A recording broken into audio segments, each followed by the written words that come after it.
Good evening, Cement Shoes, Diana, Pretty in Camo, Island. Welcome. Welcome to the stream, everyone.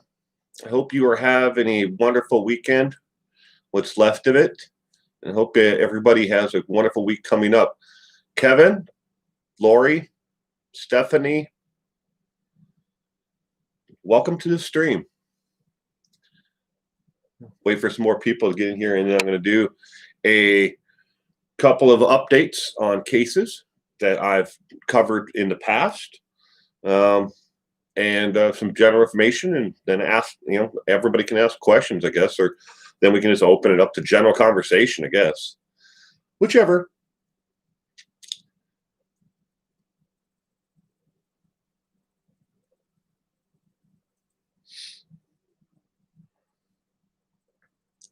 Don't forget to give it a thumbs up if you like this content. Good evening, all. Ready for updates with Will. Yep. Welcome to the stream, Lisa. Debbie does readings. Hello. Hello, my fellow Gemini.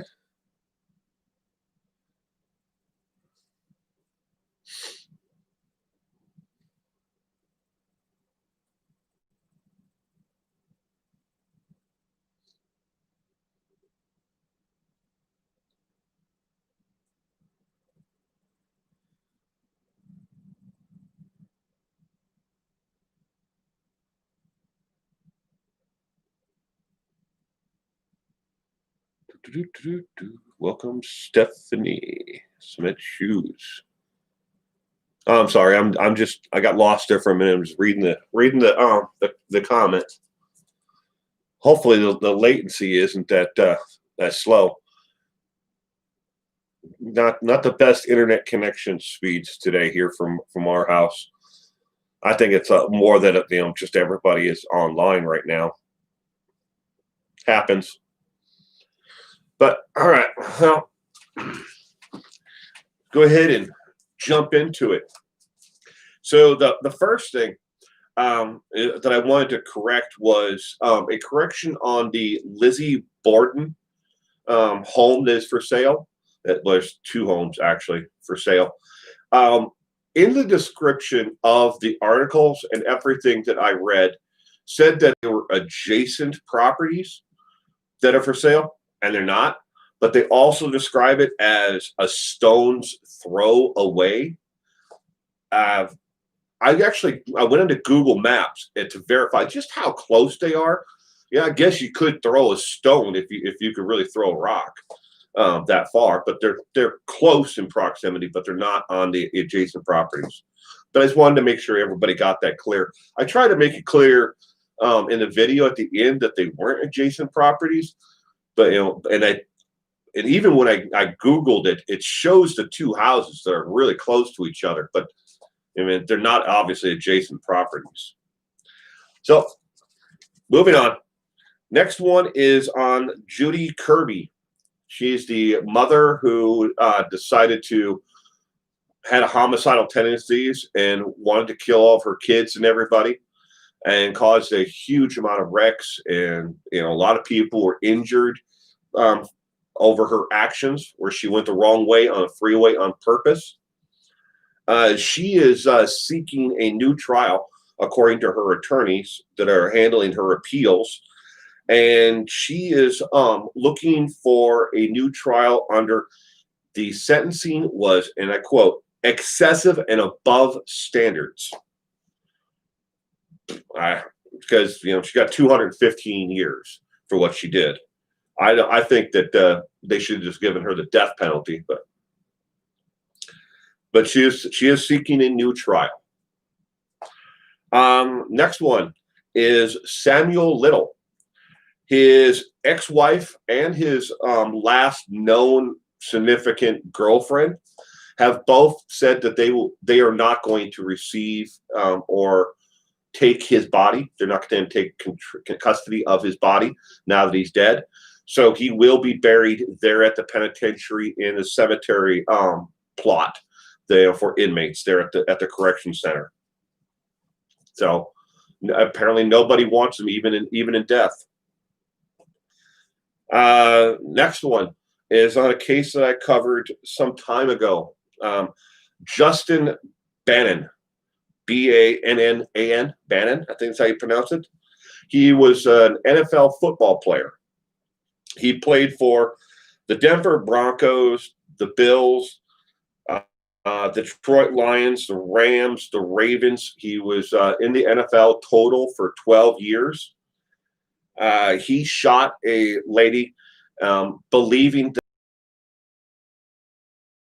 that the Russian mafia was after him. But he has his trial is set for this coming summer. Right now, tentatively, it all depends upon COVID and how the schedule ends up working out.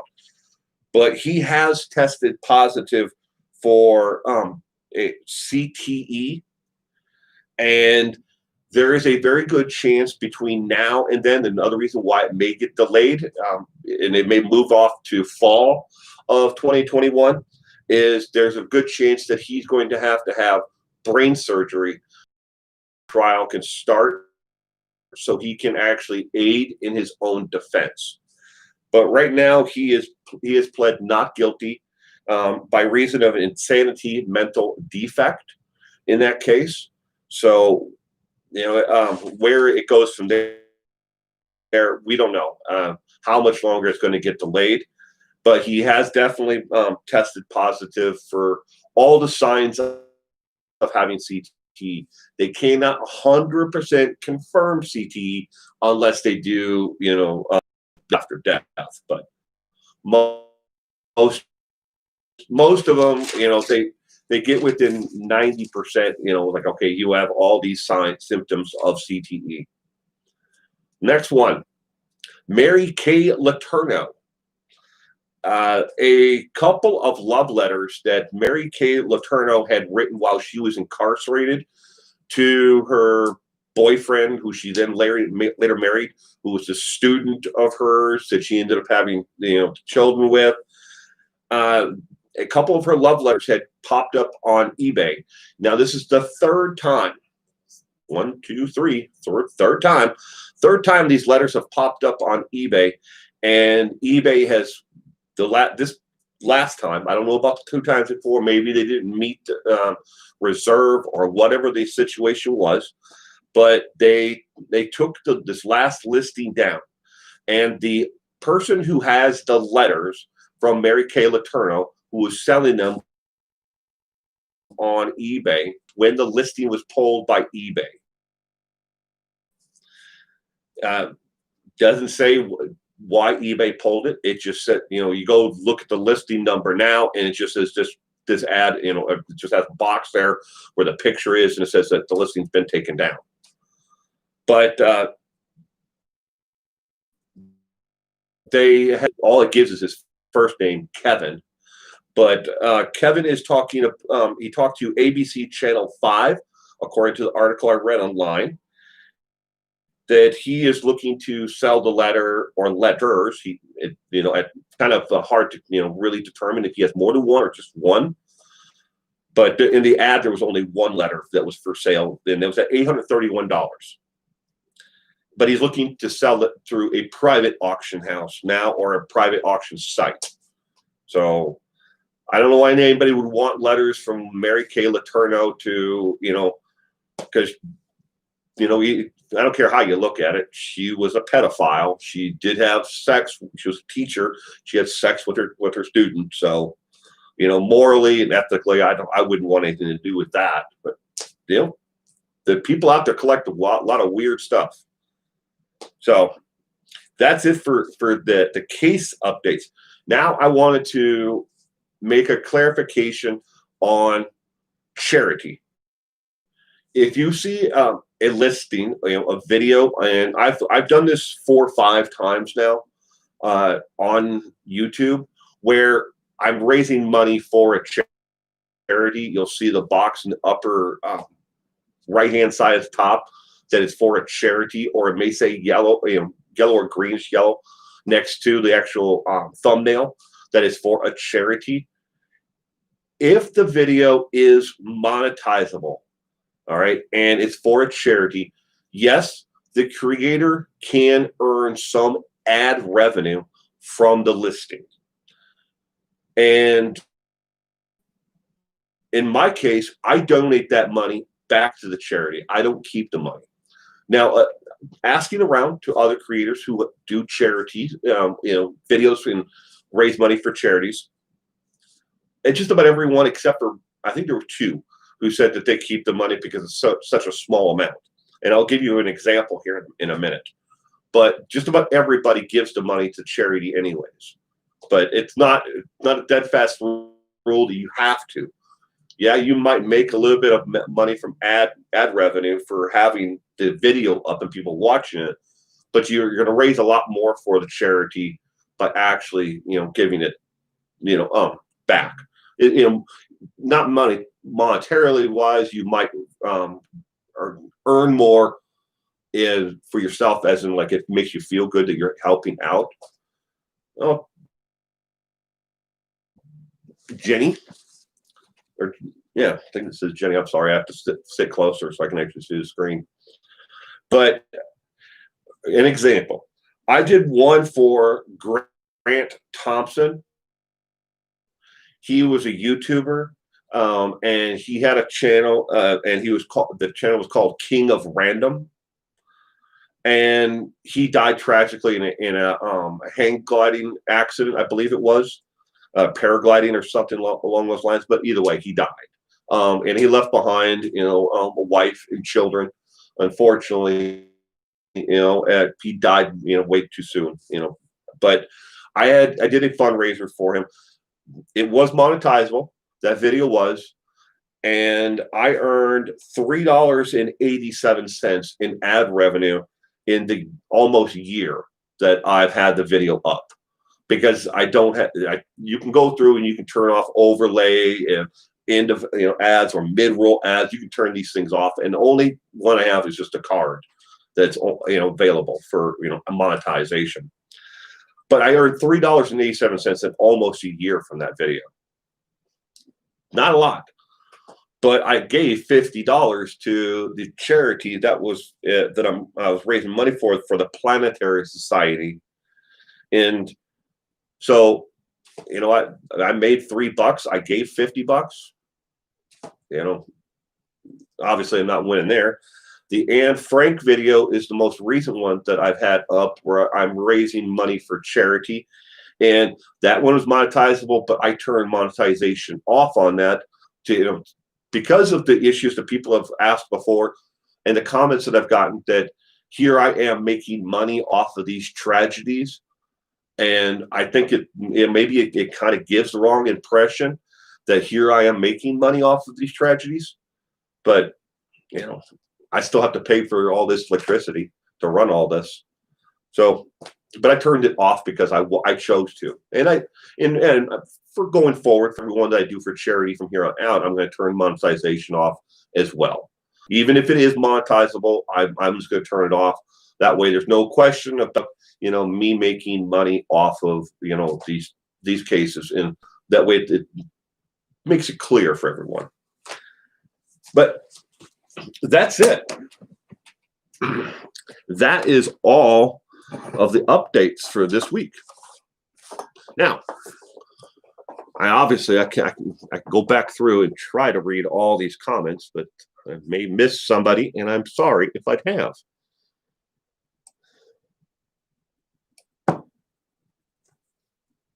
Jenny MCG, welcome to the channel membership again. Thank you very much for joining us. You'll find that there are, I think, 147 videos that are for channel members only right now, that you have only channel members have an exclusive access to. So you can binge watch a lot of them. But again, welcome to the channel membership. I appreciate it. Pretty in Camo. Camo is in Canada, Nova Scotia. Byron Williams, nice. Jabberjaws, can I get your email again? I lost it. Was something cassette, I believe. No, it's All right, so the last stream I did where I put my email address in the comment box, Jabberjaws, I got a lot of emails that I was not expecting from people who harvested it just to spam the crap out of me. I'll tell you how to get it yourself. If you go to my channel, go to the where you see the banner, where it says 411 now, and you have the links for the videos and community, and all the way over to the side, to the right hand side, you'll see the About Me. Click on About Me, and halfway down, you'll see a gray box that you need to click on. It'll ask you if you're a robot. You put a check mark in there that you're not a robot, and then it will display my email address. But I'm sorry, I'm just not going to put it in the comment section again. I learned my lesson the hard way on that one. I'm sorry you missed it though. You can also, if you can't find it that way, for some reason it doesn't want to let you, it don't want to display the email address. You can always find me on Facebook. Go to 411 now and type that into the search box on Facebook, and you can find the true crime group that way. And then you can you have to be accepted into the group because it's a closed group, and only members that are in the group can actually see it. But yeah, I have really good moderators there, and they'll approve you really quickly. Debbie McKenzie, pretty in camo. My grandson is called Cameron X. Easily distracted. Welcome to the stream. I'm glad you could be here. Sorry if I miss anybody. I really am. I'm trying to scroll up and down here to try to make sure I get everybody. But again, a lot of comments that I missed while I was going through all this. Superstar 29. Hi from Chicago, Illinois. Welcome to the stream, Superstar 29. Hope you are doing well this weekend. I believe I love the 80s Glasgow girl. Big hello from Scotland, everyone. I'm not sure where the name starts and where the comment starts. Sorry. Tracy Ann, welcome to the stream.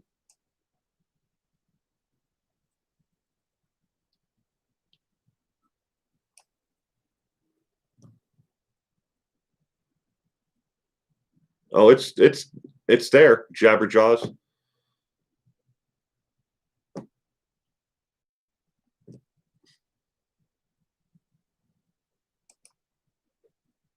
Do you have?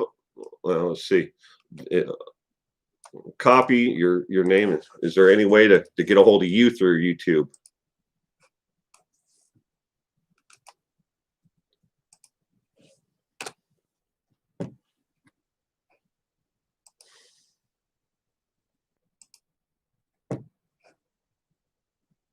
Oh wow. What's your icon look like? Jabberjaws. Nope, that's not it. There's a lot of Jabberjaws.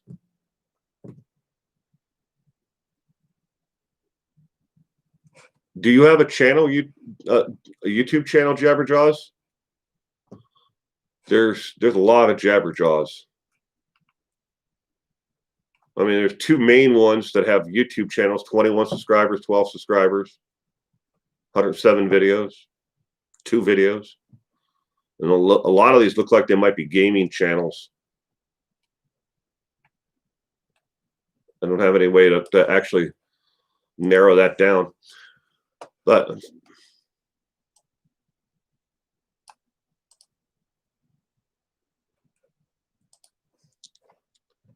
Rykard, welcome.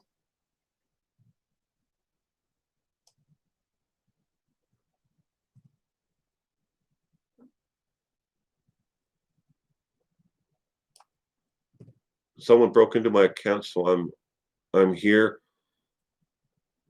Other than Orchid Ma. Oh, okay. Well, Tracy Ann, welcome to the stream.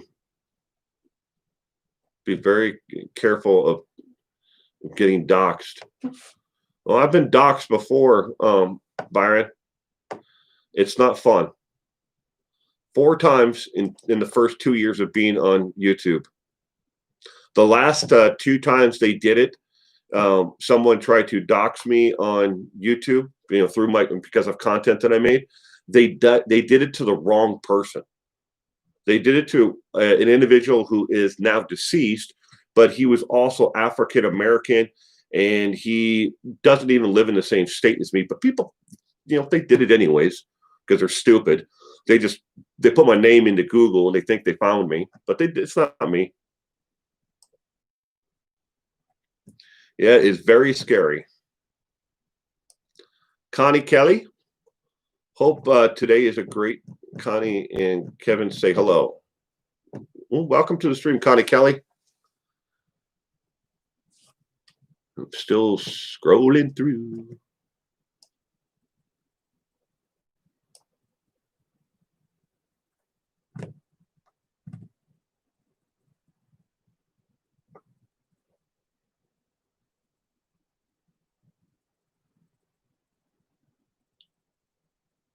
Oh, I did. Well, it happens. And I didn't even think about it, Jabberjaws, until afterwards. And I was like, I probably shouldn't have done that, but I didn't think anything really was going to come of it. But let's just say that I got a lot of emails about male enhancement pills. I got a lot of links and emails and messages started off, hey, old friend, just getting a hold of you. When I opened it up, and all it was links to porn sites and to fan something sites for people that wanted me to join their fan something and pay them money, to chat live, I guess, or something. I don't know what the hell it is. Don't care. But I got a lot, a lot. Yeah, I'm not doing that again. Live and learn in this life. It's what we have to do.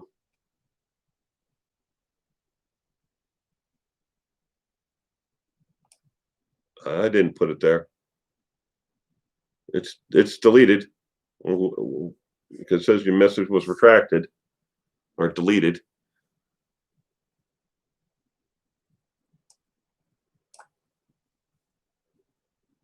No, that is the actual your full YouTube name. I love the 80s Glasgow girl, Nicole from Scotland. Nicola from Scotland. Okay. I was like, I didn't know that was possible to have 2 lines just for the YouTube name. Learn something new every day. Pretty cool. Amazing Lover 96. Hello, Shakespeare. How are you doing today? I hope you are doing well.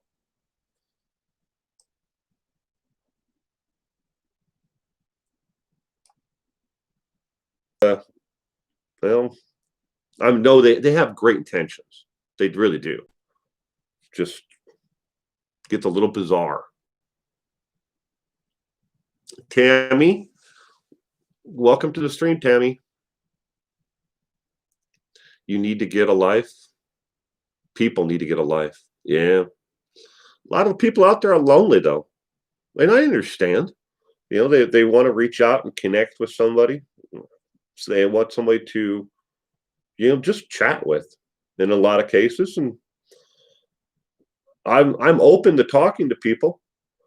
I certainly the hell don't want the spam, but it happens.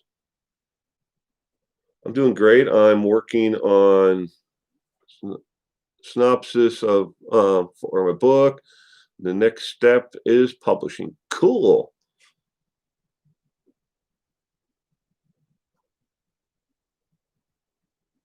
Hey, chatterboxes. Soul. Will, isn't it? Yes. Will. That's my nickname. My first name is actually William, but I go by Will. Some people call me Bill, but I prefer Will.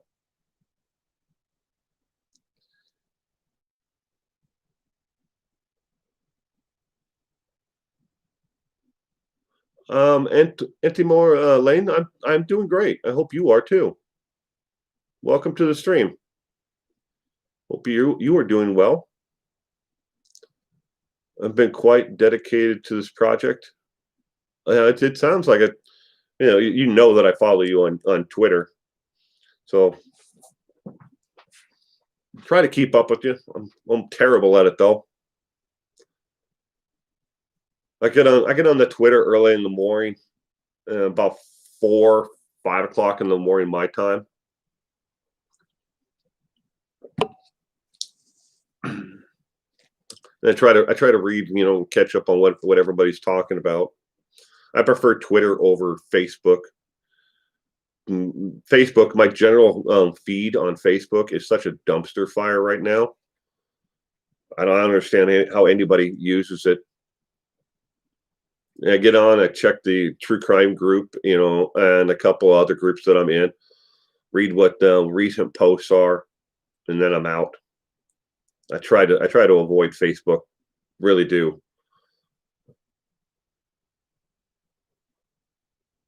Just as long as they don't call you Bill Cosby, LOL. Yeah, yeah. I haven't been called Bill Cosby yet. I've been called a lot, just about everything else in the book, though. V, what's up, group? Welcome to the stream, V. What is this best place to keep caught up on Twitter?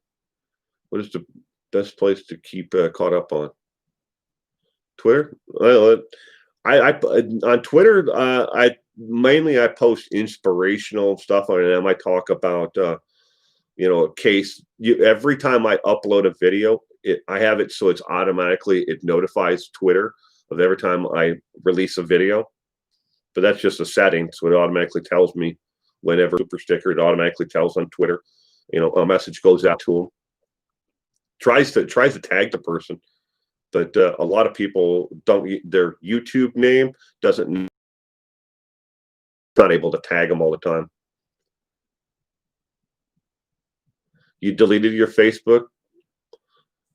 I've gotten to that point, Shakespeare. I really have. I mean, I've gotten to that point where I was just like, I was that close. If it wasn't for the true crime group that I have on there for this channel, I would have a long time ago.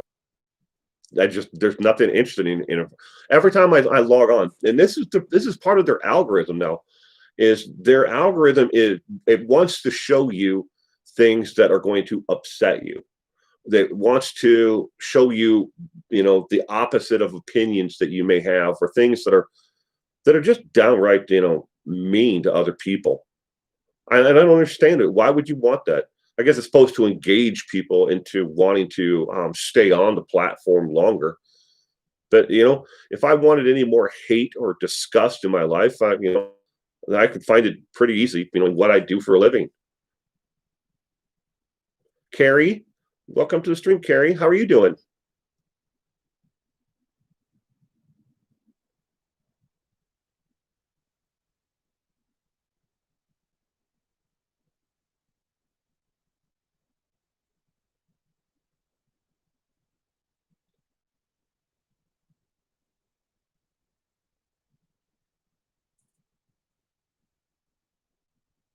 Regina Rowe Hicks case.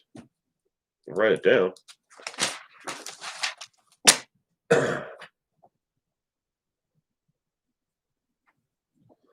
Rowe Hicks. Was it? Yeah, Hicks. Hicks. Hicks case. I'll look. Salty, welcome. I'm buffering also pretty Campbell, your ball.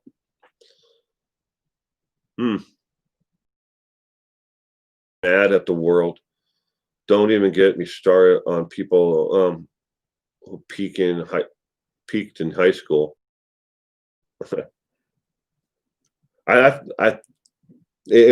been a lot of years since I graduated from school. Let's just say the one and only time that I went to a class reunion I went to, I believe it was my 25th class reunion. And it is absolutely amazing just how the people who believed that their poo didn't stink in high school were fat, bald, and their lives had fallen apart for the most part, a lot of them.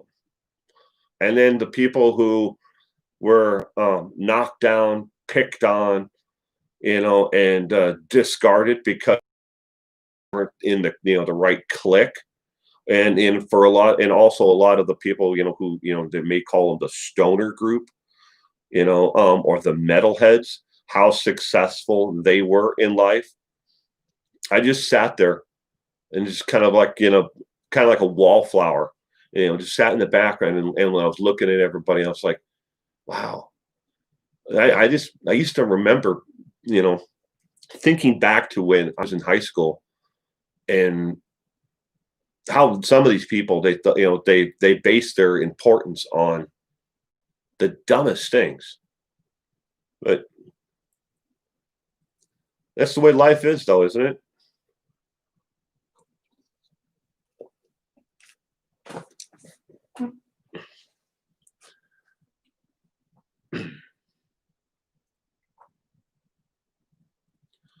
Anybody else getting every other word buffering? Damn. Sorry, Lisa. I'm sure the strength of the stream that I'm pushing out right now is probably not the best. Sorry about that. It's just the internet latency on my end is not something I can help tonight. I mean, I'm supposed to have mine and my wife's podcast up by 6 o'clock, and it's been uploading now. What is it? Hold on a second. I'll click on it.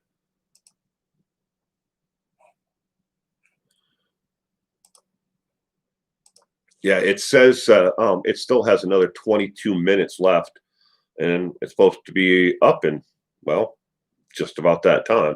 Hopefully, I'll be able to get it up in time, and I'll have to make a thumbnail and everything else beforehand. Hello, I'm here. You can hear me great. Shannon Eckerson, welcome to the stream, Shannon.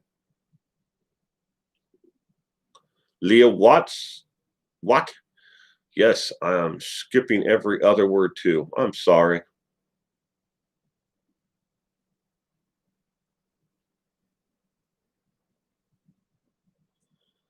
I saw the saying, well, nerds became lawyers and engineers. A lot of the cheerleaders didn't make much of themselves. No. So I've, back to that topic, but I was sitting there, and the king and the queen of my senior class. He had been married 5 times. Probably went from that young athletic star player, never went on to play much college ball. Certainly didn't make it to the NFL. He worked in construction and admirable, trade. I'm not going to diss the trade.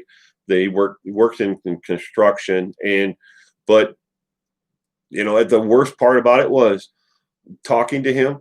All he wanted to talk about was how much his children hated him because of the divorce, that had happened between their mom, and then he went on to a succession of dead end relationships after that. And I'm like, you'd think eventually you would start to look at yourself, and maybe take some actions to improve your own self value. If nothing else, do it for yourself. But he tried to explain that to him. He didn't want to hear it. Nobody wants to hear the truth. Cheerleader, who she was also the queen. She just wasn't happy. Now, that's been several years since I went. That's the only one I've gone to. They invite me every couple of years. They have another one. Then I don't like, why would you want to get back with, and see the same people again? I didn't get it. It's like, I didn't have much fun the first time, the one and only time that I went. But now they all kind of get together and they try to meet up at a bar someplace and just reminisce about the old times. I'm like, why? What was so great about it? I wasn't part of any clique. I was just somebody who was there, barely there, but I was there. I had other things to do with my time. Eric Ramsey, welcome to the stream. Semper Fi. Really enjoy the channel, sir. Playing catch up on your videos. Well, thank you, Eric Ramsey. Appreciate it. Semper Fi to you too, sir.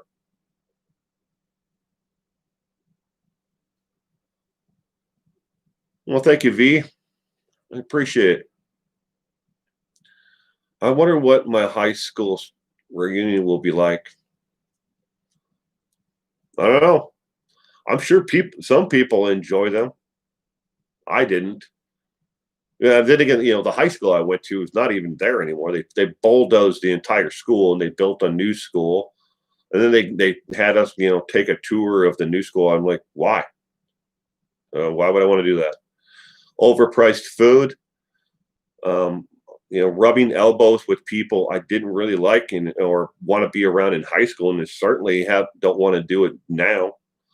Those who I was, somewhat friendly with, or people I had friendships with, they'd all gone away. We all grew apart. They went one way, I went another way. But I'm sure some people enjoy it. Maybe your class will be different. Maybe that, someday you'll go back and they'll, those people who should have appreciated you then will appreciate you now.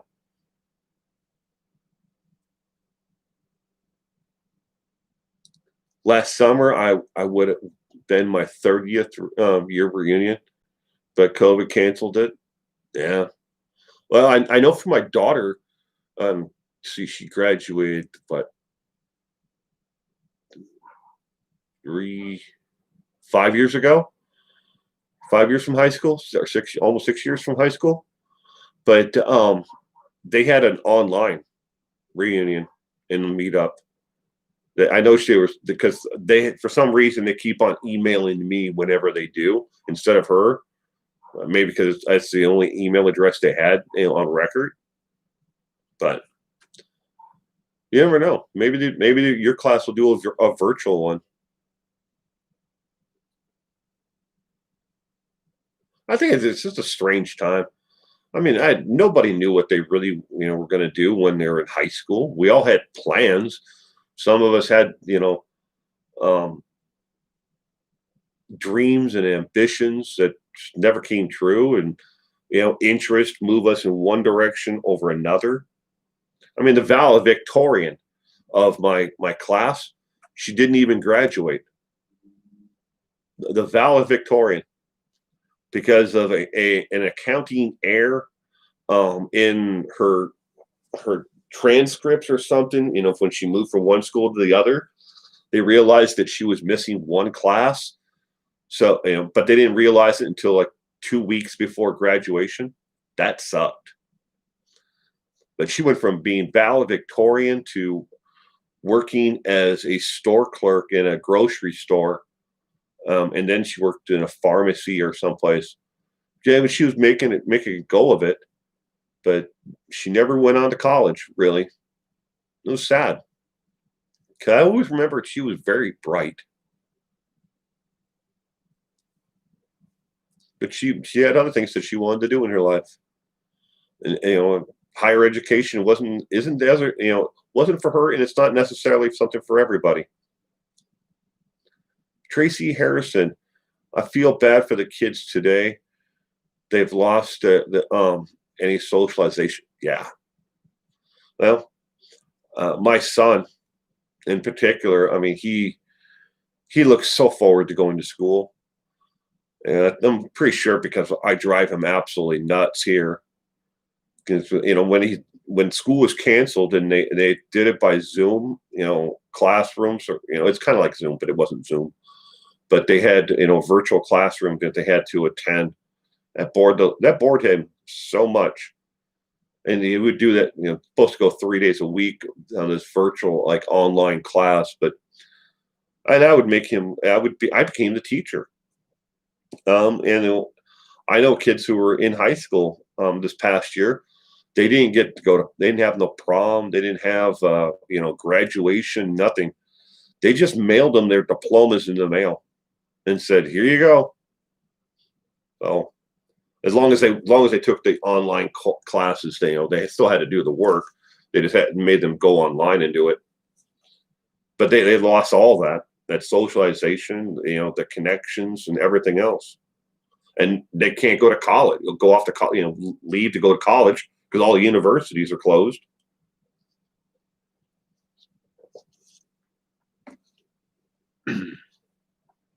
I miss having friends, having a girlfriend. COVID hasn't been easy. No, no. I'm sorry about that, William. Shannon Eckerson. Kids need school. They need their friends. Yeah. My son goes. He goes to school now. He only goes 2 days a week instead of Monday through Friday. He only goes Mondays and Tuesdays. And instead of going full day Mondays and Tuesdays, they're only going part time. And they put the entire school into 3 different groups. They call it the AA, the BB, and the CC group. And then there's the EE group. There's no DD group, but the EE group is for those with barriers and physical barriers to actually getting in and out of the school. But those in the EE group can go with the AA, the kids in the AA group. So it's not like they're totally keeping them away. It's just to give them more one-on-one instruction on an extra day that they need because they need it. But they're only going part-time, at least in my area, because of the COVID. And it's going to be that way until I guess the numbers start to drop. But I don't see that happening anytime soon. Because in our newspaper here locally, they report every day. They report how many new cases that people have tested positive. And there's like 465 new cases just the other day on Friday. So it's not going in the right direction. Till everybody gets the shot, or they get the herd immunity. Ours are still 100% homeschooled. Yeah. My son's in preschool. He does not he's not even in kindergarten yet, but he needs that interaction. He loves it. Every morning, Mondays and Tuesdays, he knows that it's Monday and Tuesday. He knows that it's time for school. He wakes up in the morning, and the first thing he does is he tries to dress himself correctly.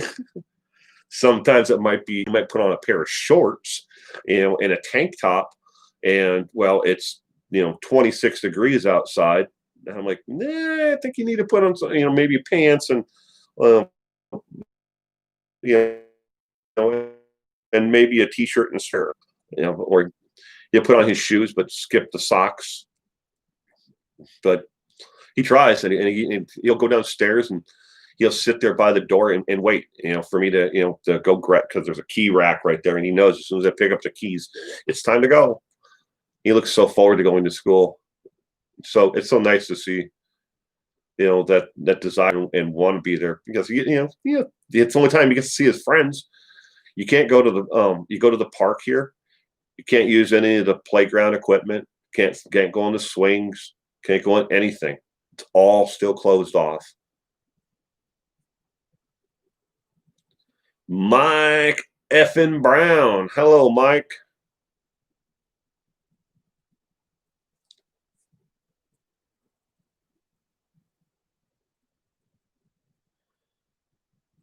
10 years, you're a great dad. That's what counts the most. You care and are willing to help. My grandsons are 6 and 2. Malda's grandson needs to go to first grade next year instead of this year. Wow. Well, I try to do my best, but I'm going to make mistakes. I try to do the best for them, though. It's the only thing I can do. Is try my best.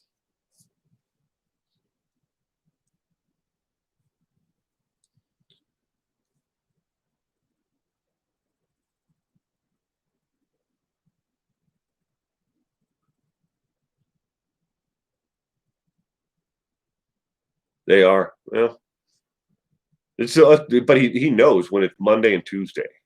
He knows he's going to school. And the rest of the week, it's like I try to wake him up. I don't want to wake up. He'll just lay in bed, or get up out of bed, and he'll walk over to his toy box in his bedroom and find something that, to play with, or he'll go downstairs and wait for me to get his tablet, because you can't get his tablet because I have them up on top of the refrigerator where they plug in behind the refrigerator, so he can't get them. So, because I don't want him to be on his electronic, like devices like his tablet all the time. I bought him one of those Amazon Fire that are the kids version for kids, that he can't get online. He can get online, but he can only go to certain approved websites like PBS Kids, and then there's no YouTube on it or anything else, not even YouTube Kids, because I've blocked all the external sites, because you can go into the parental controls and control all that.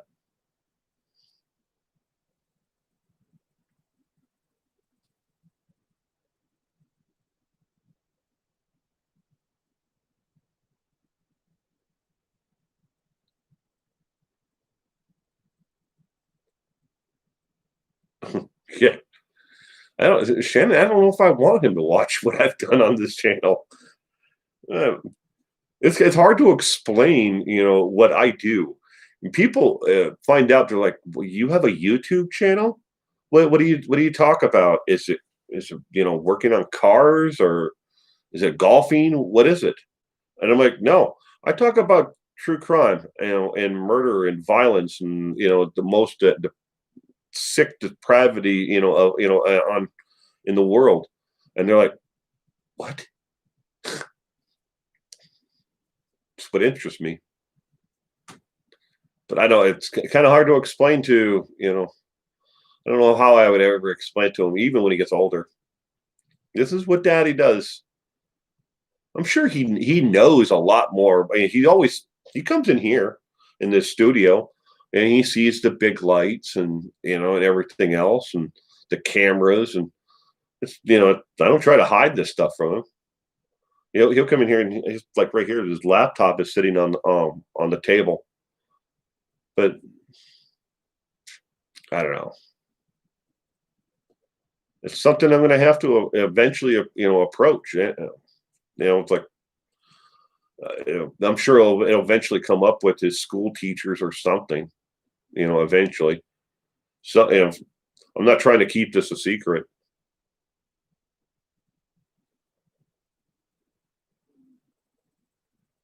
When he's like 17, maybe. Hopefully, I'm still around.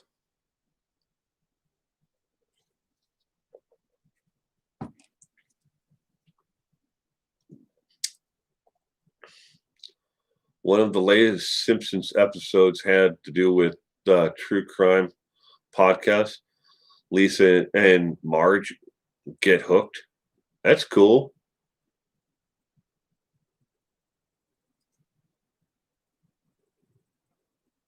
Joyce, welcome to the stream, Joyce. Hope you are doing well. Love listening. Cool. Well, I hope you enjoy the content. Start him on Unsolved Mysteries. Yeah. and they have it's kind of like a kid's version of unsolved mysteries, solving mystery puzzles.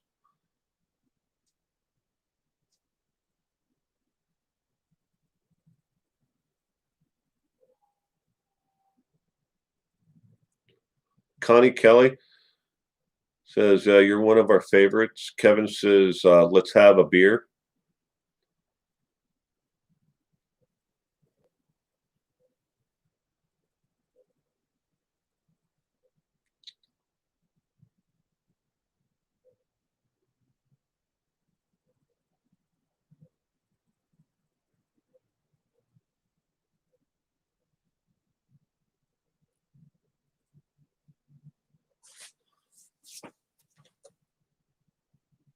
There are a lot of sick puppies out there in true crime. Speaking of myself, fascinating. There are a lot of people out there that are in this niche of true crime. I'm talking about the creators, not the fans. But there are a lot of people out there that are in it that I don't understand how they live with themselves. They there are some. I kind of break it down into like three different categories within the niche itself. There are creators that make content in the true crime genre or niche, whatever you want to call it, that are crossovers. It's like they do two different things, and that's what brings in the fans and and the views. And then there are those that just read nothing but whatever ABC or NBC puts out there. And then there are those who they need to live with this they need that sensational like soundbite, so they'll make up whatever the hell they can to fill in the blanks, or they spend their time speculating on you know something that they have no real understanding about, and it's all to make a buck. And then there's me. I don't really fit into any of that. And there are other channels like mine. We just don't fit into those three main categories. We might talk about it, true crime, and report on it, but we're not reading, verbatim, what some news affiliate put out there. We're not speculating on it, and we're talking about it and telling people the facts about the case, and we let you decide if you like the content or not. Of one of the good ones out there that I always tell people that I really enjoy is Scott Sharp with True Crime Loser. He just tells you about the case, and talks about it. He might put a little bit of humor in there because, well, he's a comedian first off, but he also just it's one of those things. We do what our style and the best for us, and the views come. And subscribe. Anybody watches anything that I do. I never, in my wildest dreams, thought that I would ever, get to this point. I thought when I started this channel and this journey, because I look at it all as a journey, and then that I'm on. I thought, well, maybe if I get to 100 subscribers and people, 10 people want to listen to what I have to say on a weekly basis, that was a success for me. Scott is great. Yes, he is. I enjoy his content. And at the so Scott kind of adds humor to it, and he talks about it in cases in his own way. And then if you want like the legal breakdown of it, Scott Reish, will give you the legal breakdown of it. And he's very straightforward, kind of deadpanned in how he does, he reports on cases and what's out there in the news. So, they're opposites. Stephanie Harlow she does a different, unique way. I think she resonates more with a female audience. than necessarily I'm not when I make my content, I don't try to make it that it's more for one type of audience or not. And I guess maybe that's my downfall. I try to make it for everybody. Hi, Light Feather. Good evening.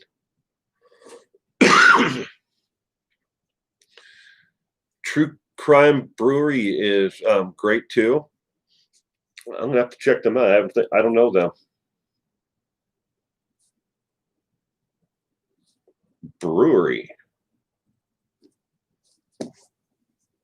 Well, I'll look into them. Look them up.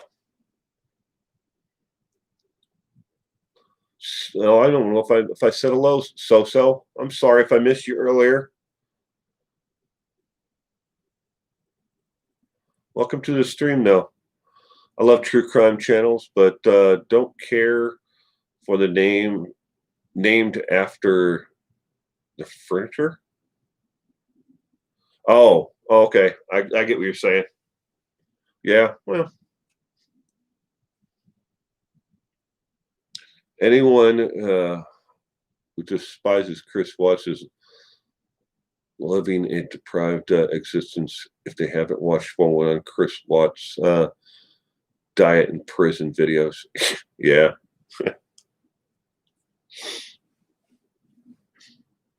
Well, thank you, Smith Shoes. I appreciate it.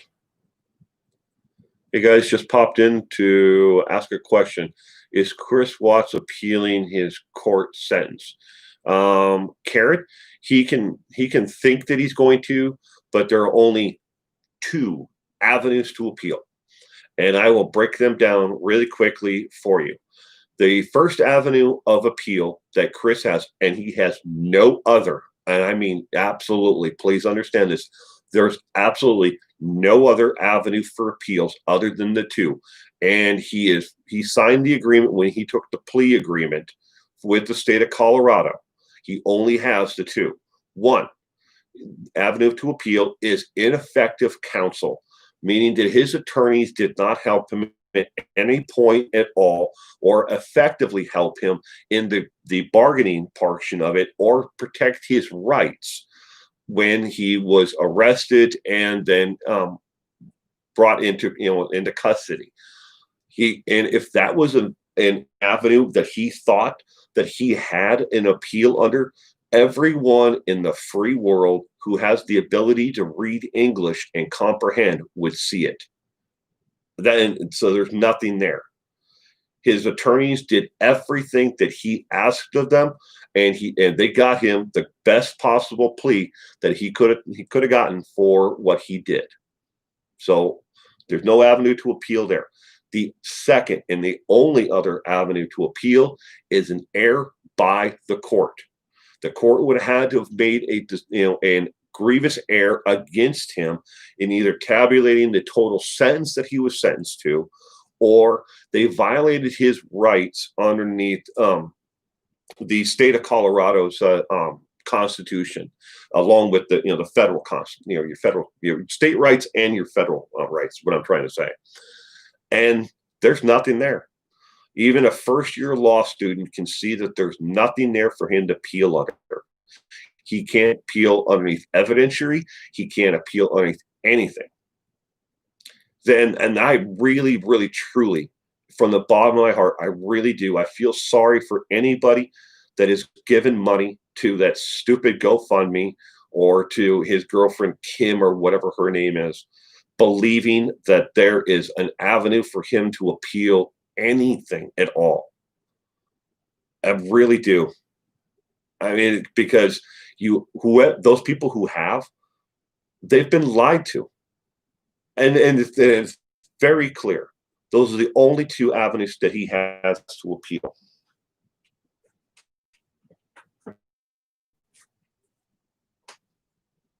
But, it's just like Timothy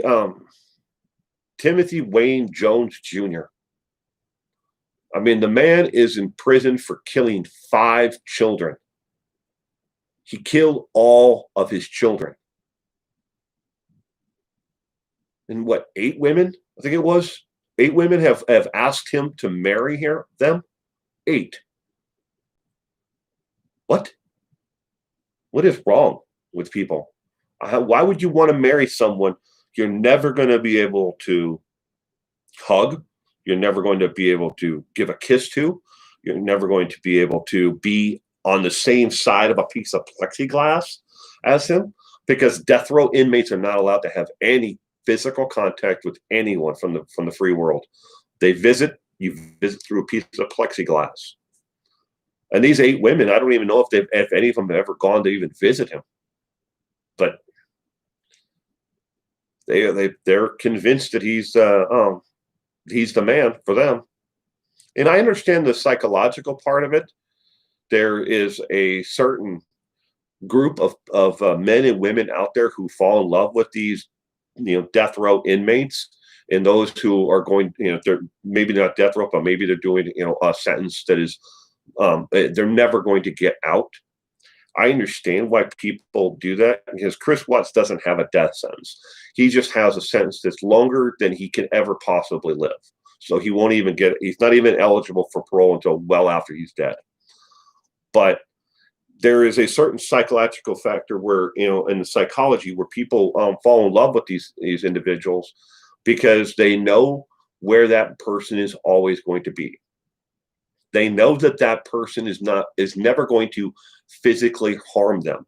Maybe they've lived through traumatic events, or they were abused, or whatever the background is for that person. But I understand that, and it's that safety. They fall in love with these people who they know are never going to be able to hurt them.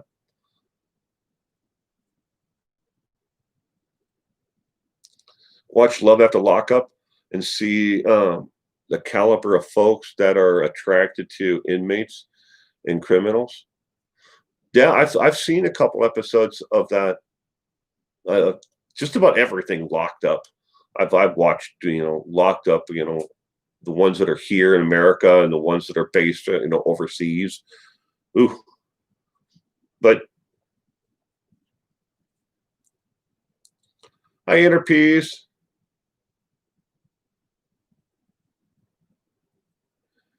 But again, back to the Chris Watts. Yeah, I really feel sorry for people that have been suckered into giving either money to that GoFundMe or to anything. Then he can hire an attorney all he wants. He can think that there's a chance to appeal, but what is he going to hope for? Even if they were to find some giant grievous error in the case, which everybody out here would know about, even if he was to appeal it for some reason, he'll never get out of prison. The most that he can hope for is they would go back to the bargaining table, basically, and him and his attorneys would possibly have a chance at getting a re-sentence. Instead of 145 years, we'll give you just 90 years. It still ain't going to be possible for him to get out, because he'd have to do 3/4 of that total sentence before he's eligible for parole. So adds 70 years to his lifetime. So he'd be 100 something before he's gonna die there. But every breath that he takes is one more breath that he doesn't deserve. So, but that's my own personal opinion, and I try to keep out of that.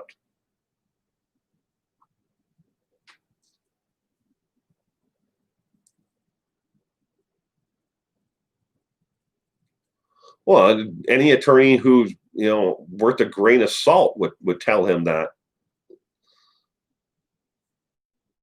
That I don't see any attorney that wouldn't. I mean, ethically, they can take his money, or whoever wants to raise money for him, to hope that there's an appeal. But I mean, at the same time, there's nothing there.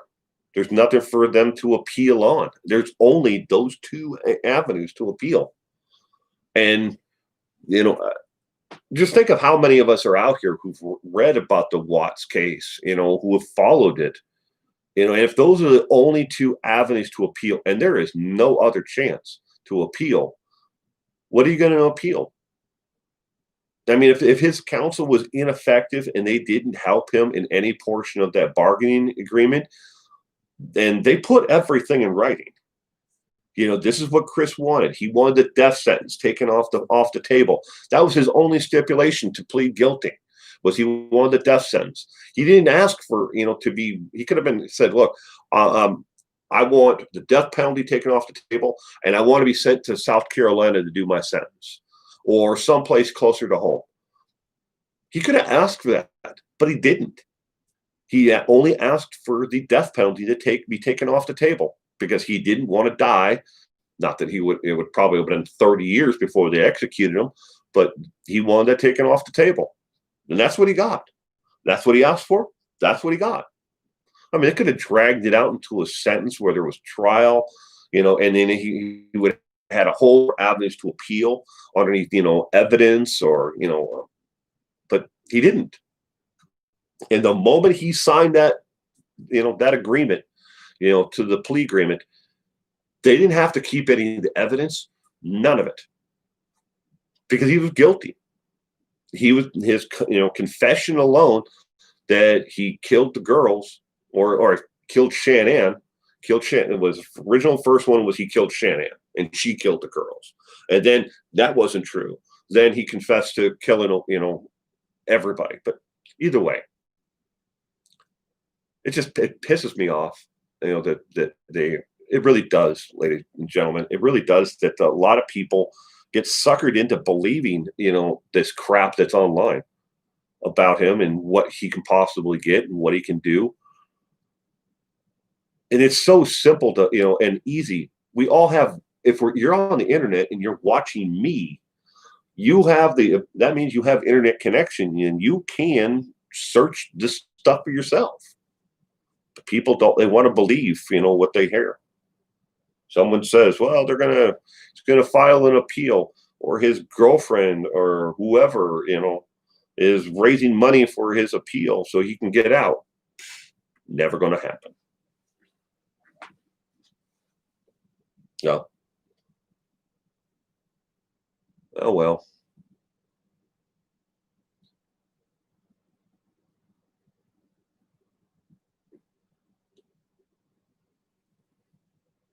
Sorry I sent too soon.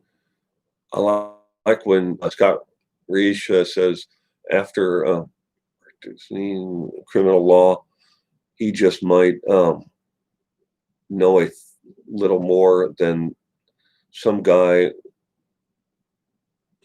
chair all day. That's true. Scott Reish is a really smart man. Really smart man. I watch Scott Reish, Legal Eagle, and Leto's Law. Steve Leto, Leto's Law. He's in. He doesn't do criminal law. He does consumer law. But those are the three main YouTube channels that are done by attorneys that I watch. But Scott Reish is pretty good. I like it. I like the way he puts it. And when I first found him, I fact checked him. I'll admit it, I did, to see if he was giving his slant or his opinion to it, and he wasn't. He was telling it as it is. A lot of people don't like that. They don't like the way I do, my content either. So, well, to each their own. I'm not here to make sure that everybody's happy, because I'd be lost up here if I did. Everybody wants me to do something this way or that way, or I'm just gonna stay in my lane. Nurse Bev, welcome to the stream. Sorry if I missed you earlier. Should happen to someone if they hurt them. Yeah. Carol Lucy, welcome to the stream.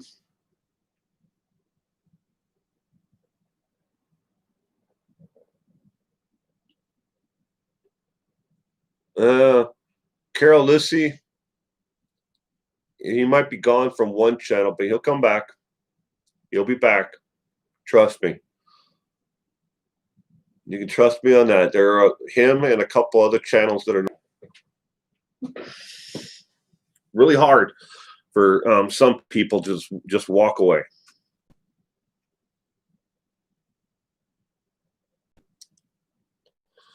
I do. I try to fact check everything. My wife thinks it's absolutely freaking insane that I go to some of the lengths that I'll go to document everything. She's like, she asked me one time, she goes, "What are you going to do with all those documents that you spent all that money and time in and everything else gathering? What are you going to do with it all?" I'm like, "I don't know. I have a file drawer that's on the other side of just outside of the studio here that I've already filled in just 2 years. I filled that entire file cabinet. Well, it's only 3 drawers, but I filled that thing in 2 years completely. I can't get another file in it. Just with physical documentation of everything that I've reported on. And I definitely have to slow down compared to what I did when I first started. I mean, the first 2 years I put out 460 videos and 114 morning live streams and probably 40 or 50 nighttime streams. That was in the first 2 years. It's not a sustainable level of content that I can keep on putting out. So I have to make cutbacks here or there. I mean, just for my own sanity. There's a lot of cases that I don't cover now. I might help other people, with the research on, send them, information, links and stuff where they can document it if they want to cover it. But I just can't cover every case.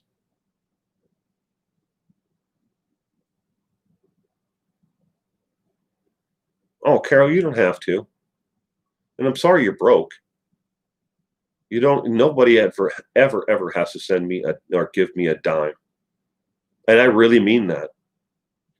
I'll make a go of this, one way or another. I'll find a way. I'm doing good. So, but I really appreciate it, though.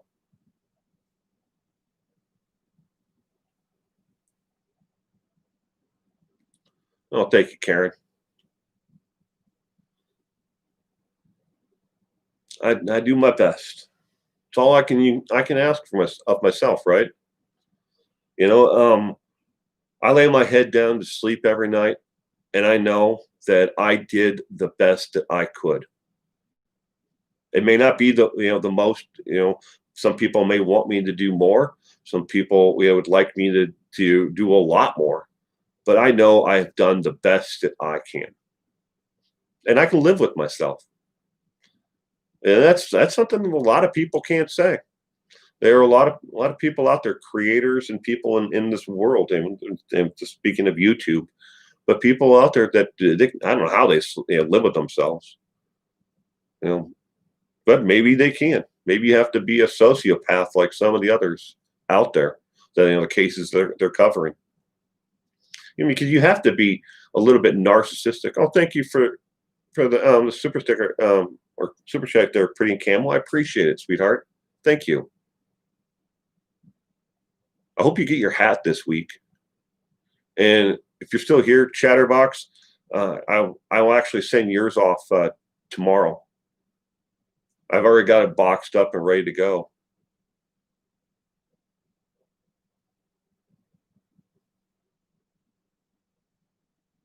You like this purple chair? This is my wife's. The reason why it's in here in this studio is because she's actually decorating in there. Well, not right now, but she's finally got everything cleaned out, and she bought drapes, and she bought a couple other, like a plant stand, and it's all in a disarray right now.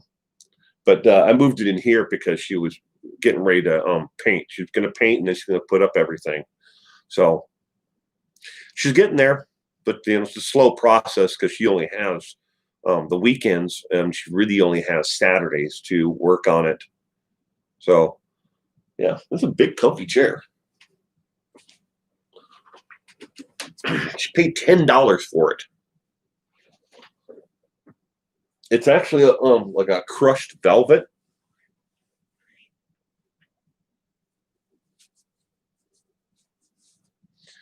Are you talking about the winners of the 3 questions?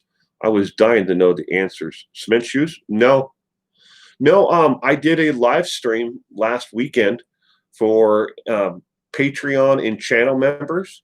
I do that once a month, the first Saturday of the month.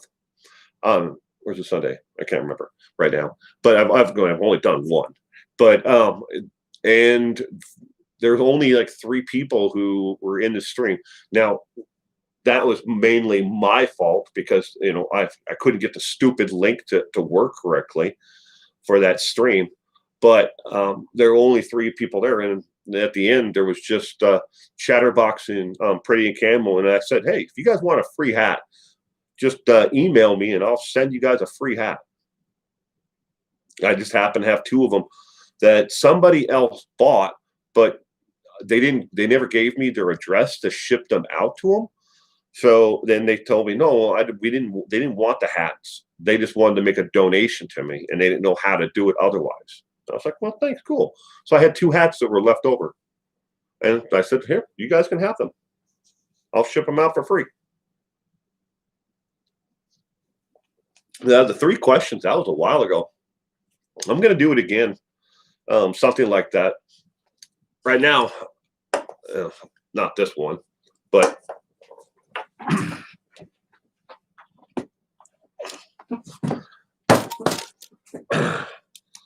this one here is filled with change. And I'm going to, the next giveaway I'm going to do, I'm going to give somebody, whoever guesses the total of, once I get these 2 filled, this one's not filled yet, it's empty. I've already washed them out and sterilized them, but I'm filling them full of change. And as I fill them full of change, I'm going to whoever guesses the total of the 2 of them, not now, don't do it now, but in the future, once I get that one filled, I'm going to, whoever guesses the total, gets closest to the correct amount of what those 2, cans will hold and change, is going to get half of that. The other half of it, I'm not going to keep any of it, but all the other half of the money of the total is going to go to a charity of their choice. And they get either, if they have PayPal or Venmo or Cash App, I'm going to send them the other, they'll get half of it, and the other half that goes to a charity of their choice. It has to be a national charity. It can't be, Bob's Beer Fund, or whatever, or or the Steve Wallace Second Step Fund. It has to be an actual charity. But I'm going to give away. It took me about, I think, a month to fill that one. So it'll take me probably about another month to fill that one. Then that's going to be my next giveaway. Ben Smith, facts are he killed them and he's in jail. This is true, Ben. That is absolutely true. And welcome to the stream, Ben. Didi, Carol Lucy, I agree. Well, hi, Didi. Sorry I missed you. Welcome to the stream today.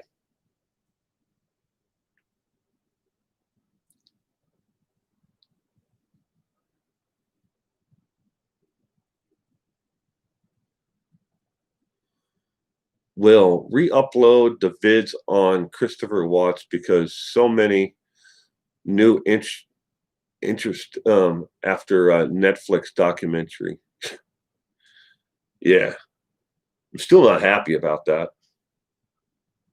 Well, not the Netflix documentary, but was it the first one that was done by Lifetime, where they used my likeness? I got nothing for that. They didn't ask me for a release. to use my photo in that. They didn't pay me for it. Nothing. I heard absolutely nothing about that until, well, I started getting messages and emails and comments on my videos. Hey, I just saw you on this documentary. Hey, I wouldn't call it a documentary, a pseudo documentary at best, but or was that the second one? No. Yeah. No, it was the second one. The Netflix one that they used me in that opening credits part of it. But they used it a lot more than that. They used it in print media, and they used it in a trailer leading for that, an advertisement trailer for it. But so all four of us that are on that picture, I think it was me, Mommy Ramblings, and somebody, two other ones. But I think it was Mommy Ramblings that was on that little four thing of different YouTube creators. None of us got anything for that. They just did it without ever asking. They didn't care. That I've been approached by different businesses and news organizations and stuff like that who've asked, can we use a clip of your video, or we can compensate you X amount for using this much of your video.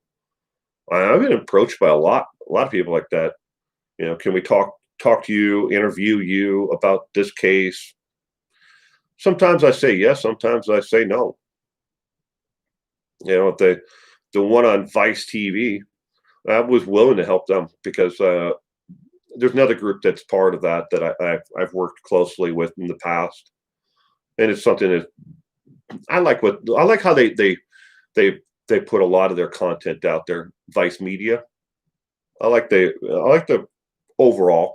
Some of their stuff is a little trashy, tabloidish, but they basically stick to the facts.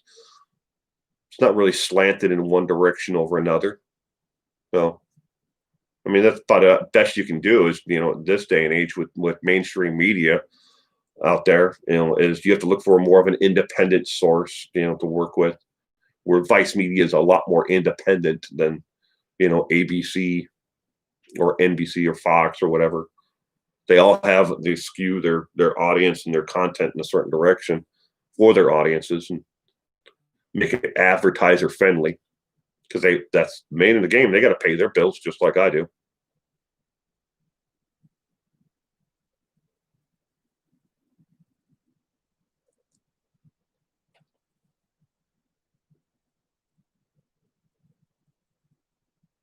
Did they? I didn't know that. That recently happened, a documentary that people they used pics and such. Yeah. I remember you didn't even know you were in the documentary. Didn't have a clue. Cement shoes. Yeah. Yeah.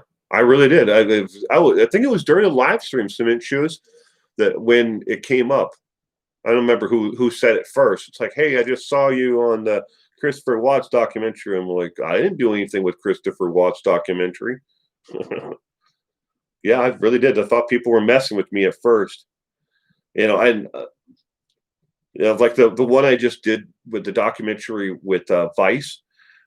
I mean, I have a clear date on the actual release that said that I could not talk about that case or that video or what work I did on it until this date, and that date was coming up this past Thursday. But I started getting messages on Tuesday, like 3 days before, and I'm like, why am I getting messages now that people have seen this when I was told this is the date? This is the date you cannot talk about this video or this documentary series until then. And then I'm like, and then apparently they decided to air it earlier. And I'm like, hey, thanks, guys. You don't want me to talk about it, but you guys can? I'm okay. That's shameful. How can they do that? To use people's likeness?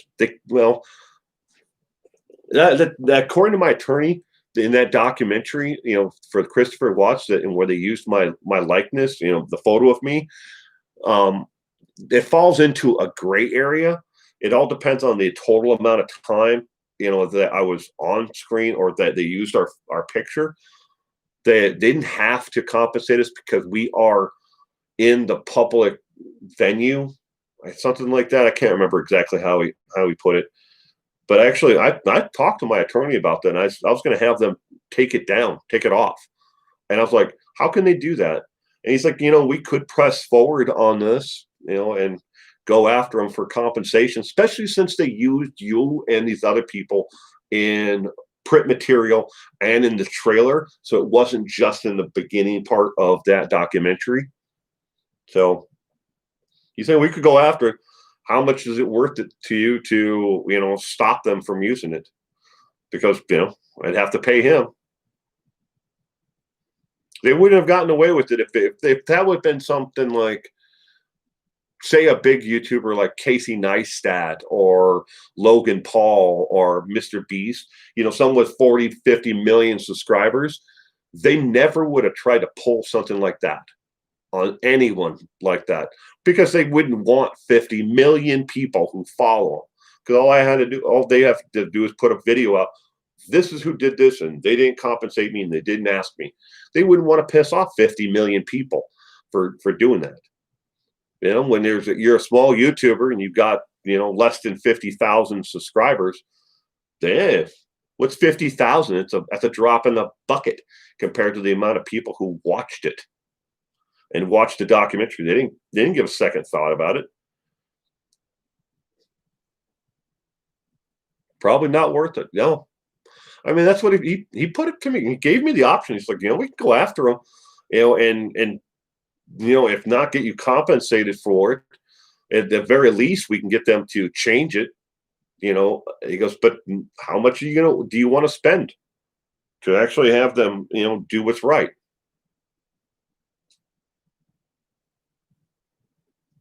It seems they make money. You should make money. Well, that's true, to an extent, Lisa. I've worked on other documentaries, and just like the one on Vice TV, the one I did for them, I received no compensation for it, but that was my choice. I had that choice. If I wanted to be involved in it, I made that choice at what compensation level, I would take. And with the Vice TV one, I said, I don't want any compensation for the documentary. And that what I did was a lot longer than just that little tiny clip that's on the 5-minute video. And the total, research and everything else and what I helped them out with and what the other groups, I don't know about the other people who were in that little promo part, but I can only speak for myself and for the other group that I was part of. I didn't ask for compensation.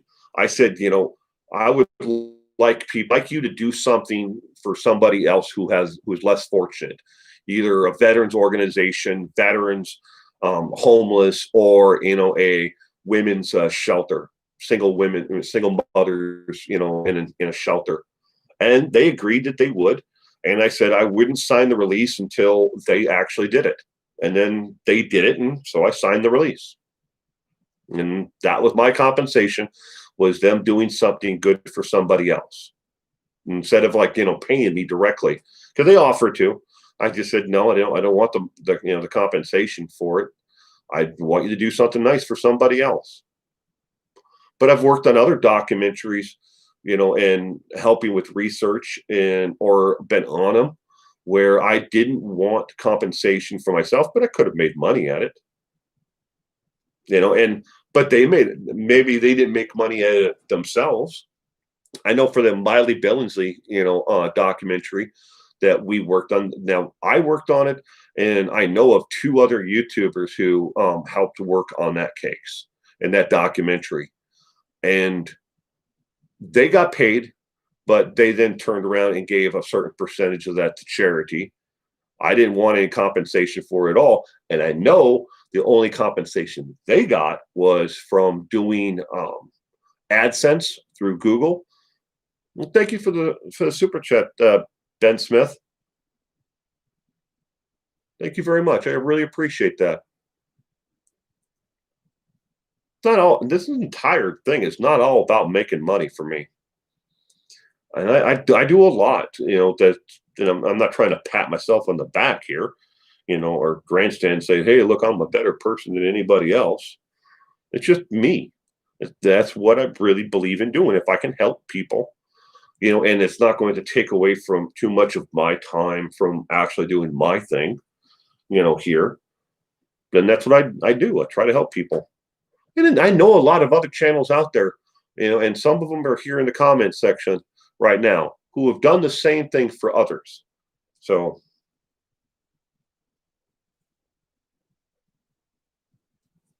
not all about making money. And it's hard to make money on YouTube anyways. People look at the giant YouTubers, channels, and they're like, oh my God, look at them. They're rolling in the dough.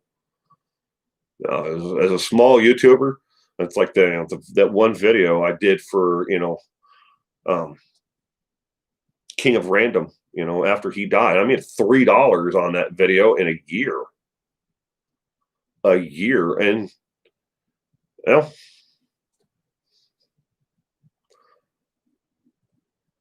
certainly not making it rich on that, ain't I? But then there are other videos like the Cindy Watts one, the video I did on that, I had like 400,000 views, 500,000 views. I lost track how many, people have watched it. I've made maybe about $2,800 on that, but I gave it all to the Lupus Foundation.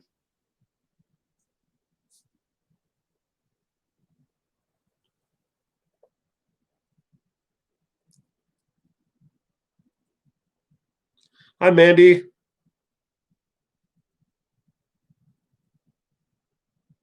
How are you doing today, Mandy? I hope you are doing well.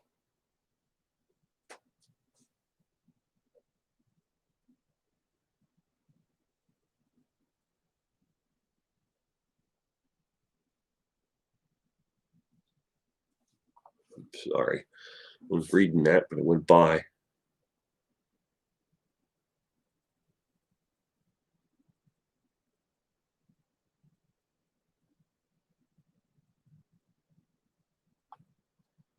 Never saw that documentary? Well, yeah, people have asked me for the links to some of this stuff, and I don't know. I don't know what the links are. I mean, I could find them. I'd have to actually search. Like the one I was on ABC News the other night. Apparently, I didn't know that they were going to air that right away. I thought that was for part of another special that they were doing, but apparently it was separate. I don't have. They didn't send me a link to it. We're at least Vice TV. They sent me a link to the 5-minute one that was going to be on YouTube. I haven't gotten the one for the other one, but I guess it all depends on when it airs and where it airs. Because I guess it aired in the UK first, and then those markets. So thank you for the Timothy Wayne Jones podcast. Never heard of that case. So sad. Yeah. No, I covered the Timothy Wayne Jones case, Junior.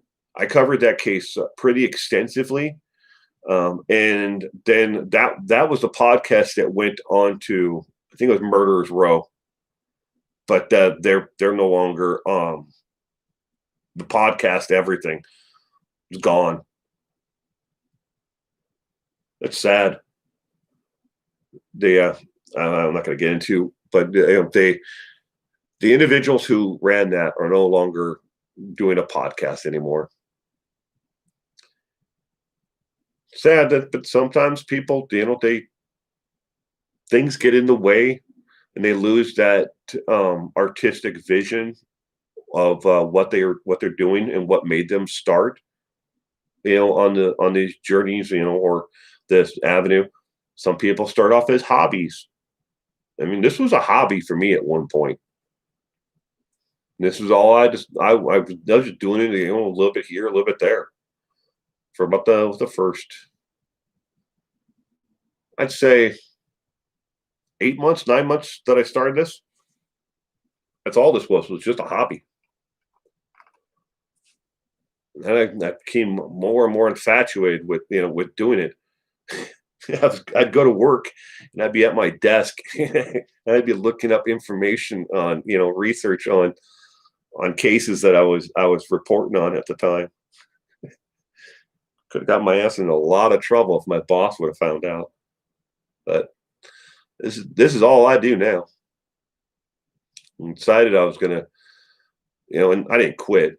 I just didn't take the transfer from, because the company I worked for is no longer in the US market. They decided to withdraw from the US. So they had another company that came in, took a bunch of the employees, and other divisions of the company don't exist anymore. They didn't transfer to anybody. I could have transferred, but I just said nope. If I'm going to make a go at this, and really dive into this YouTube thing, I'm going to do it. I'm going to jump in with 2 feet, and here I am. It becomes a lifestyle. It does for a lot of people. Um,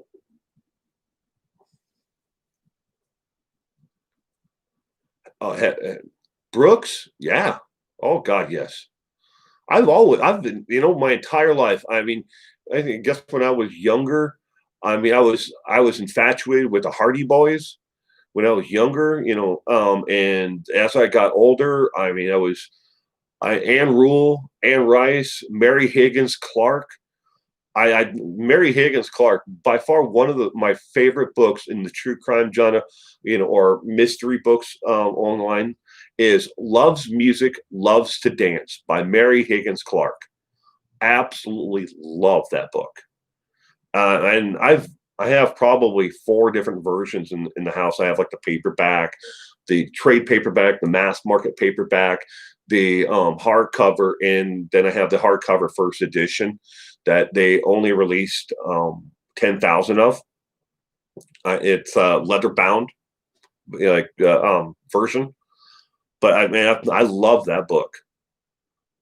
A lot of true crime. I mean, I've always been in this. I haven't been always doing this YouTube thing, but I've always been a fan of true crime. It's always something it's very, that's interesting to me. And what made me, really dive into this is I've always been the psychology behind it all. I've always found psychology in what makes someone act the way that they do or commit the crimes they do. Everybody has a story. Welcome to the channel membership, Ben. Mandy, thank you for the super chat. I appreciate it. Thank you both. But the psychology behind it's like, if somebody does something, everything has a reason behind it. At least in my mind, I thought, it's like nobody goes out and kills all their kids because they couldn't deal with the pressures of life anymore. Like, and I'm using Timothy Jones Jr. as an example. He didn't decide that he was going, all of a sudden one day he decided he was going to kill all 5 of his kids. I mean, he killed one, went to the store, got cigarettes, came back, and then decided to kill the rest. I mean, it's just like, what made him mentally, and that's something that's always got me, the psychological thriller of it all. Well, trying to understand why people do the things that they do. And, and to a large extent, that's what makes mine and my wife's relationship.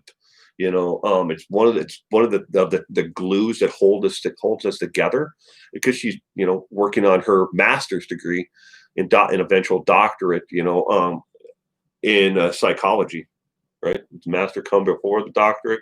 I lose track now, but anyways, she's always been interested in psychology and the forensics behind it. So you should hear some of the debates and conversations that we have. We can talk for hours and hours about, certain things. She doesn't want to hear about people who kill children. She doesn't want to hear about that. Obviously, and that's not for everybody. But we'll sit down and we'll talk about the psychology about why people react the way that they do, the stimulation in their life or the lack of stimulation, and what makes one person react in one way and another person who may be in the same situation react the opposite direction. You can't do that, inner peace. Mm. Well, we can sit down and we'll talk for hours. Some days we have conversations. We'll be up until 2 o'clock in the morning, just sitting talking about some of the psychology behind what makes people who are in the same situation. And recently, to give you an example, is we stumbled across a case of two brothers who were not part of the actual robbery, but they were in a bank when a gunman came into the bank and robbed it, and he shot a bunch of cameras and a bunch of other crap in the bank. But how it affected those two brothers completely differently. One brother went on and he had a career in law enforcement because he wanted to make sure that kind of person who did something like that, who would act out violently against people who were in a bank minding their own goddamn business, he wanted to make sure that they were punished and put away. And the other brother, because of that traumatic event, went the opposite direction and became the criminal. But they were brothers, and that was the one point when they traced back. They had the same upbringing, the same love and attention, everything else, but one went one way and one went the other way. Why? Over one traumatic event. And the one brother who went the direction of crime, he decided that he wanted to he was fascinated by why somebody would try to do something like that, at least from his perspective. But I think he was in prison in Ohio or something when they finally interviewed him too. I can't remember the name of the because we read the article first and we stumbled upon it, and then he was on a documentary series about people doing like lengthy sentences or something. Good.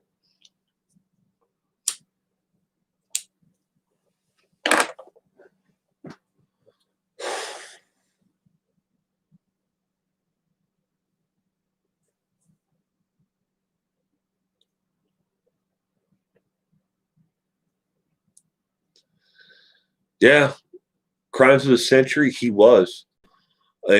Timothy Wayne Jones Jr. was a very smart man, according to his family and everybody else. There's nobody that's ever debated just how smart, and a bright future he had ahead of him. But yeah, he went the opposite direction. Something inside of his head, if it was, I don't know, maybe the fundamentalism that he was involved in with his church, maybe that played into it. Maybe it was the abuse and the trauma that he experienced younger, added to it. But I just want to dive in there, and I want to read about it. I want to study it from the outside, looking in. I don't want to have a degree in psychology. No, that's what my wife's going to do. She's going to get a degree. Once she gets her final degree, then she's going to fix me. I always say I'm the idiot married to the doctor.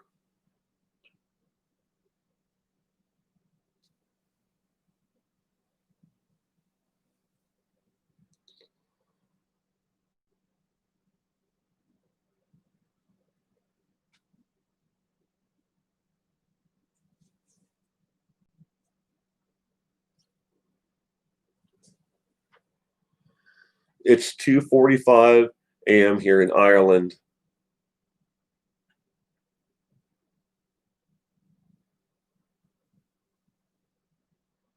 Better go to sleep. Night night. Love you, peeps. Good night. Thank you for joining us, Carol.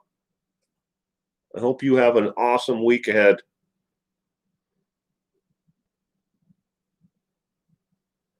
I've heard of cases where people change dramatically. Yeah. There are definitely cases out there like that.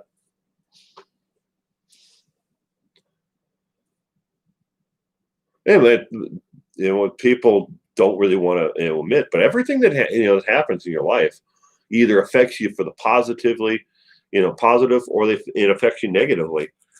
And I didn't have exactly what you'd call, a perfect upbringing myself. I mean, I could see where, one bad decision in one direction could have led me down, a completely different path. But I mean, I was headstrong enough, and I knew that I was going to go the wrong direction if I went one way or the other. And I had the fortitude to stick it out and go in the right direction. Didi, good night, Carol. Oh, good night, Carol. I thought you were saying good night yourself. We're gonna go for about another 10 minutes here, and then I'm gonna have to wrap this up. I really do appreciate each and every one of you for stopping in today and listening to me ramble on, especially since the updates only took a short period of time there. Hear how Chris Watt's face transformed with evil.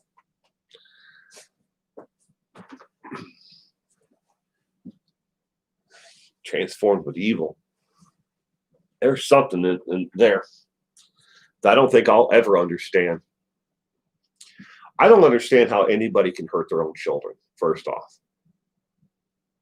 I could spend the rest of my life trying to understand it. I just never can. I'll never be able to do it.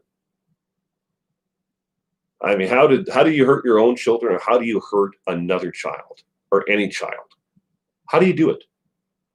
It just blows my mind that anybody would ever think of doing something like that to a child.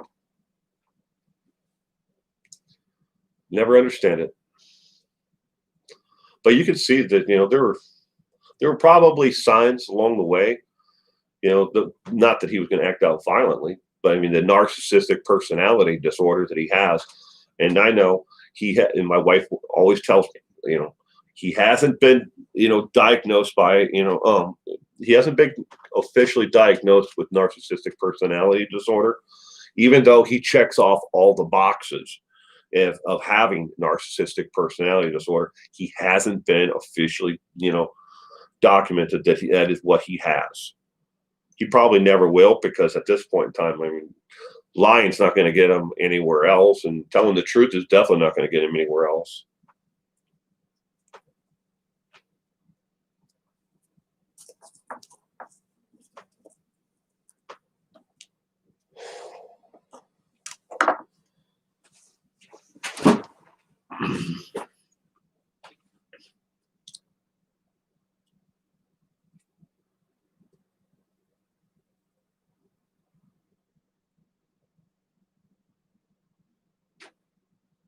Well, thank you, Light Feather. I always enjoy listening to your opinions. So thank you. I appreciate that. Inner peace. Will, have you talked about the California City little boys? Um, Oren and Oren and Orwell. The two California boys. No, I haven't talked about that. I haven't done a lot of research on it. I did a little, and I don't know how to put this in another way other than to give it to you straight. I decided not to cover that case. It wasn't because of obviously what happened or what is happening in the case. It was those who had already covered it and were covering it had already, I believed, they had jumped to speculations, and they started speculating on it. And I was like, nope. I'm fighting an uphill battle trying to tell people, the actual truth, and give them the information. And I'm already busy, like every week. I'll give you an example. Is every week I have 7 to 8 different cases that I'm researching to make 3 videos.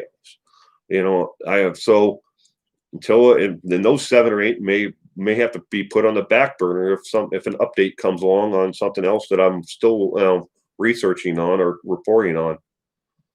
But I don't like it when people jump in on cases like that and they start speculating about everything before we actually know what's really going on.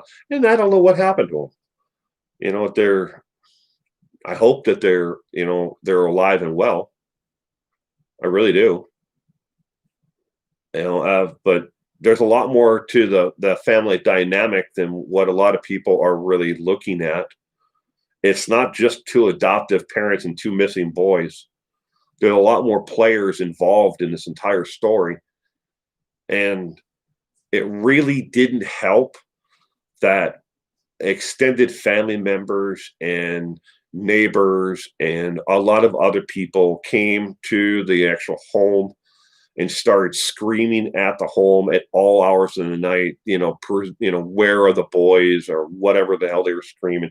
They chanted a lot of stuff at the house. But Marvel Mag, we can only hope they are alive. Yes, it's true. And I don't like that. I really didn't like that. The fact that the private investigator got involved in that case and immediately started speculating that they're dead and they've been buried out in the desert somewhere. I didn't like that at all. I mean, how are you going to hope for somebody that's going to turn over evidence in that case?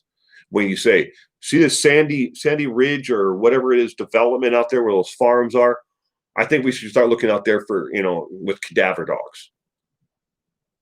What? Why? Well, how do you know that they're dead? You don't have anything to go on for that. The police never told you that they believe that they're dead. Yeah, the police said that they believe foul play was involved, and it could be anything by their statement. Well, one cop said that. Oh my. Queen C, hi. How you doing, Queen C? You're right at the end of this, sweetheart. Sorry. But you can watch it rewind afterwards. But welcome to the stream. I've got about another 5 minutes here, and then I'm gonna have to wrap this up.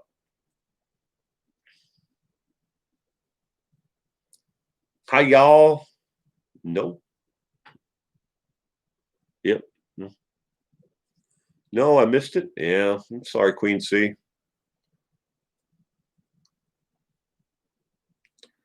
Did you hear who did they did today? Did you hear who did today?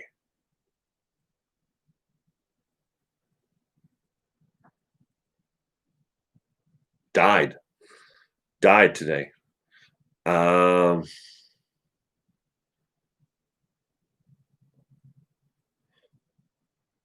No, well, I mean, I read a little bit about some people that were, that died today. Phil Spector, yeah. I read about Phil Spector passing away. Then again, he's scum.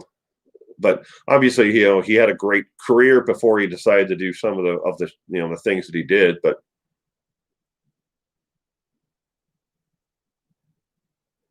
he died of the Rona.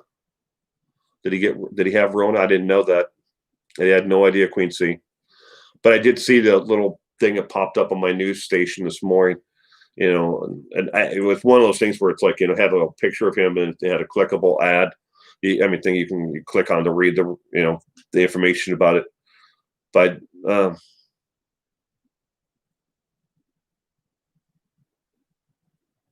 the sources are saying that he had the Rona.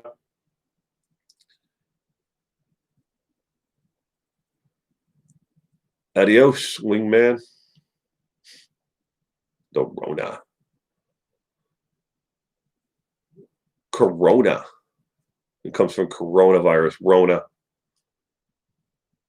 A lot of different nicknames, and stuff that people call it. Some people call it the Kung flu. Some people call it COVID, or someone call it the 19. But I'm still waiting to read the information about the mutated strain that was found in the UK that has now been found in Los Angeles, New York, and Colorado.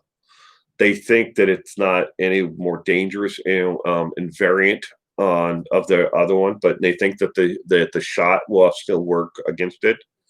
But they really don't know at this point, 100%. They do know that it does come on more rapidly, and it does affect people who are younger a lot more. Crown V, lung flu, goodness, call it COVID-19. Yeah, it's slang. People, prefer. We need a link for your hats before you end the stream. I don't have inner peace. I don't have any left. They're all gone, sweetheart. Sorry, all gone. I only had the two left, and no, that was because, and I was waiting for the guy to send me the information to ship them out to him, and then when he finally responded back to the email, he's like, no.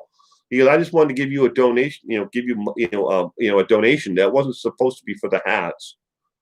So I had two hats left. I'm My friend who actually owns the printing company lives in Vail, Colorado, and right now he's having some technical issues with trying to keep up with work. Everything was kind of shut down for him, and it's now slowly coming up. And he does a lot. Most of, I'd say, good 90% of his work is he works directly with bands, like musical bands, making promotional material for them, hats, shirts, buttons, patches, all kinds of stuff, cups, you name it. He does everything for them. And then these bands, as they hit the road on tours and stuff like that, and they sell, swag, or whatever, at places, or give it away. But that's his bread and butter. I just happened to catch him at one point where he had some downtime, and he was able to make the hats for me. I've tried to offer them for sale, and that and beanies through Teespring, but nobody bought them. And then again, the ones from Teespring were a heck of a lot more. But I'm sorry, maybe down the road, I'll get more, or another style, maybe different colors, because I only got them in black and pink, and they were a limited time offer only. So, and just like the coffee mugs, they're all gone.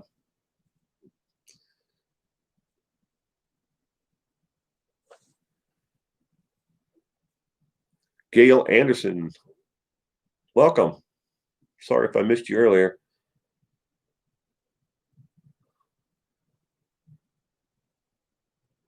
Sombreros in high demand. Sombreros.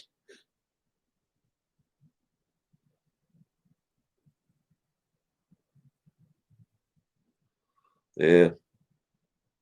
Well, ladies and gentlemen, I'm going to have to wrap this up now. Thank you again, everybody, for joining me today. I really appreciate it. And everybody who comes here and watches and leaves a comment, give it a thumbs up if you like the content. I really appreciate it. I hope that each and every one of you has a terrific week out there, wherever you may be in watching this stream tonight. We are calling them sombreros. I don't know of any place that I can get sombreros made. That's a good thing. I might look into that. I bet you I'd probably be able to sell actual sombreros. It might be a problem with shipping them, though. Bye, Will. Bye, Chili Chrissy. But again, everyone, have a great week. Thank you again for joining me. You have a wonderful week.